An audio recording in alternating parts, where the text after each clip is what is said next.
Seja muito bem-vindo à aula de História do professor Dalton. E aí, vamos aprender juntos?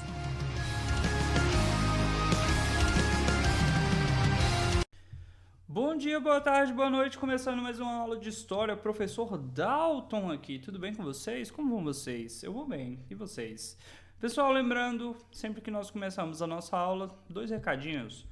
Esteja sentado em um local confortável, procure uma mesa, não esteja no sofá, não fica na cama, cara. Você vai dormir, procure um local assim que você vai ter uma postura adequada. Segundo recado, pegue o seu caderno, faça anotações. Eu preciso que você anote, porque eu quero ver as suas anotações ao final da aula e conforme você vai anotando, a compreensão fica muito mais fácil. Período da República Velha, ele vai de 1891 a 1930. Vocês viram aí nas aulas anteriores a respeito dos 2 primeiros presidentes, o Marechal Deodoro da Fonseca e o Marechal Floriano Peixoto. E agora a gente vai seguir no período chamado aí de Café com Leite. Dentro do período do Café com Leite, a gente vai começar falando do primeiro presidente civil do nosso país. Por que tem que destacar que ele era um presidente civil?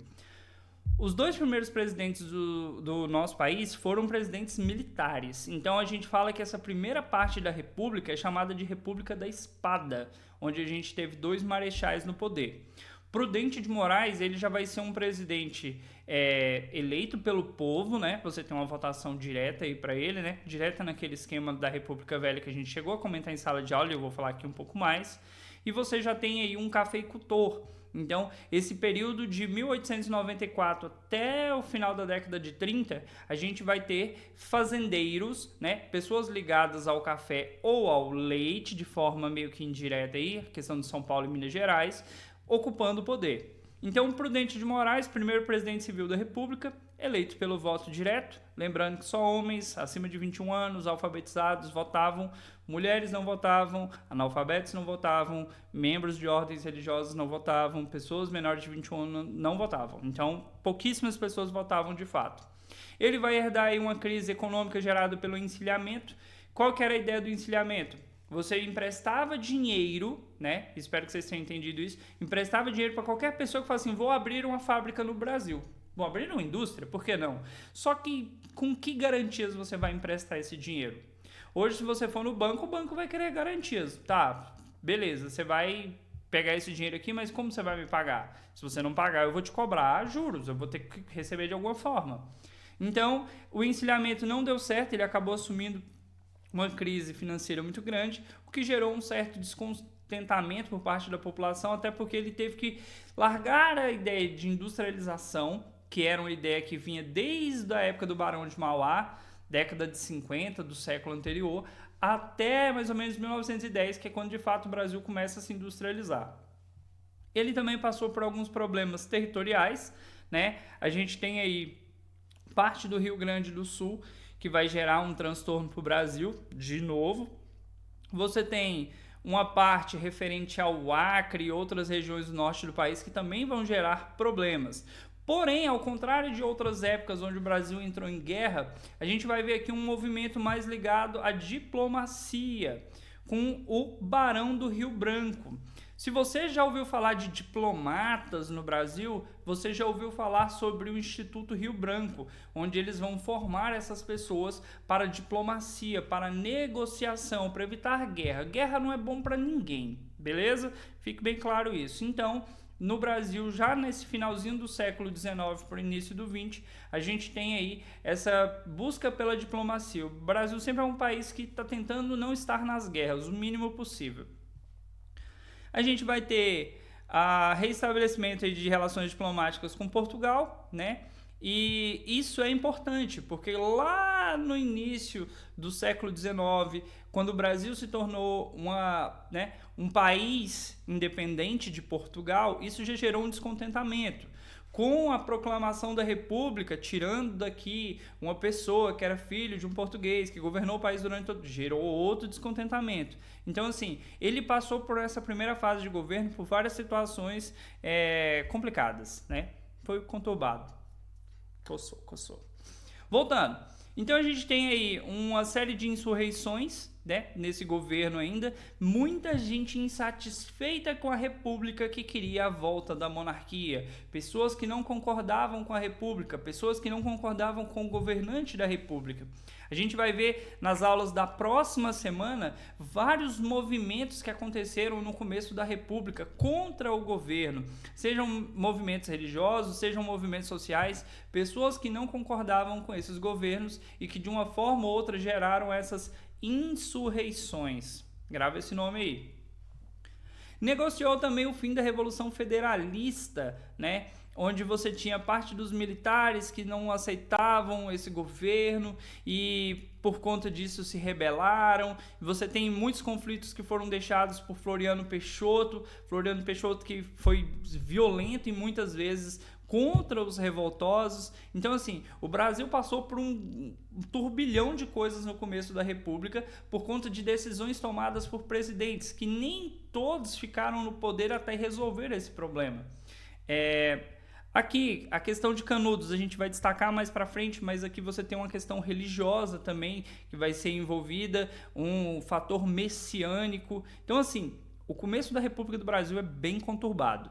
Você tem, de um lado, o presidente tentando favorecer os cafeicultores, do outro lado você tem uma população que não está sendo favorecida, que vai lutar para tentar mudar isso aí, só que, cara, eles não tinham não alisava ninguém não. O governo, quando falava que era para resolver um problema, é tiro, bala, porrada e bomba. Não tem dessa não. Na porrada dá para sair, né, gente? Aqui você tem um navio da imigração japonesa.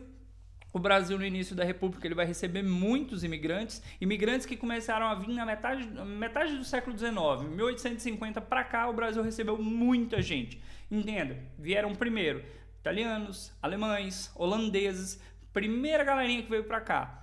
Final do século XIX, por conta da Revolução Industrial também, vieram portugueses, vieram árabes, né? Já é uma outra galera, vieram os japoneses. Muita gente começou a vir para o Brasil e se estabelecer nas cidades. Isso mudou um pouco as características do nosso país. Você tem grandes comunidades de pessoas estrangeiras no nosso país que vieram no finalzinho do século XIX e início do século XX. No estado de São Paulo tem a maior comunidade japonesa fora do Japão, que é o bairro da Liberdade. Eu fui lá ano passado. Conheci um pouco a região. É muita gente que você olha, claramente não é brasileiro, mas eles já estão aqui já há muito tempo. Essa galera veio aí, ó, como aqui está citando, já no início do século XX. Por quê? Problemas sociais nos seus países, Brasil uma possibilidade de mudar. Sim, Brasil. Hoje em dia você quer sair do Brasil. Pra quê, né, gente? Seguindo aqui, dentro da ideia da República do Café com Leite, nós vamos ter um Estado a serviço do café. Aí você fala, serviço do café, o cara com um bulizinho, seria isso? Não. A serviço dos fazendeiros produtores de café. Pessoas que já estavam gerando lucro para o nosso país desde o século anterior. Então você tem uma política, uma forma de ver o mundo, onde o café, que é o produto que dá dinheiro para o nosso país, é o que tem que ser protegido ao máximo. E as outras áreas? E os outros setores da agricultura? Então, meio que o governo deu aquela deixada de lado, relegou um pouquinho as suas obrigações e focou no café. Isso vai gerar muitos problemas, principalmente lá em 1929, que vai ser quando vai ter uma crise que o preço do café vai chegar a zero. Por conta disso, você tem aqui situações geradas aqui por essa política. Esse café, ele fazia com que o Brasil pegasse dinheiro emprestado em algumas situações para continuar investindo nas plantações. Só que cada vez mais tinha mais gente plantando café. Pensa comigo, se eu tenho uma pessoa que planta café e esse café tem um preço bom, e agora eu tenho duas pessoas plantando café, o que tinha um preço bom vai dar uma diminuída. Se muita gente começar a plantar café, o preço vai cair muito.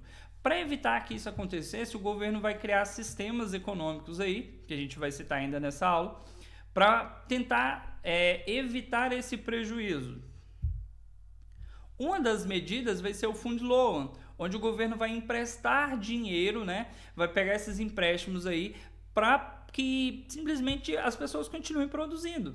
Você tem toda uma situação para que haja dinheiro, né? Para que haja dinheiro rodando dentro do país.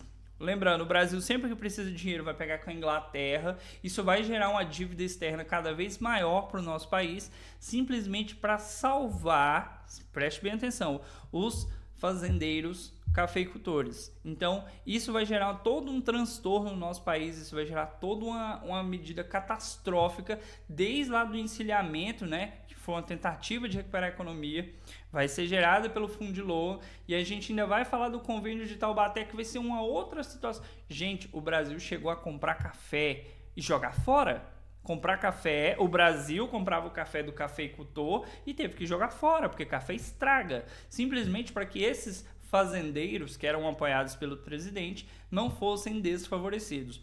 Por isso que tem muito essa questão do café com leite. São Paulo representando o café, Minas Gerais representando o leite. Nós vamos ter presidentes mineiros também que vão assumir o poder. Beleza? Então, aqui nós temos esse Fundilô, onde o Brasil vai estar pegando esses empréstimos, vai tentar dar uma segurada na moeda, vai dar algumas garantias, né, para a Inglaterra, mas isso ainda vai gerar uma crise ainda maior por conta desse dinheiro emprestado. Próxima aula, vou falar um pouquinho de coronelismo e outras situações geradas por ele. E na terceira aula a gente vai falar um pouco mais dessa situação econômica gerada por esses empréstimos e decisões ruins tomadas aí pelo governo. 3 aulas dessa semana referentes a esse assunto. Até a próxima.